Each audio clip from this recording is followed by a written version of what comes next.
The first flexible and washable battery.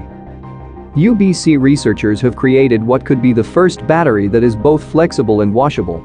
It works even when twisted or stretched to twice its normal length, or after being tossed in the laundry. The battery developed by Dr. Nguyen and his colleagues offers a number of engineering advances. In normal batteries, the internal layers are hard materials encased in a rigid exterior.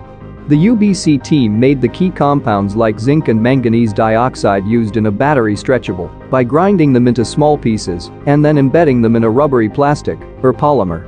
This construction creates an airtight, waterproof seal that ensures the integrity of the battery through repeated use.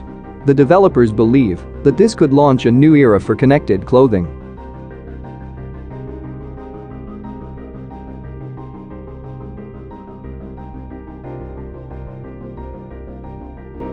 Thanks for watching. Subscribe to Super Hype for upcoming videos.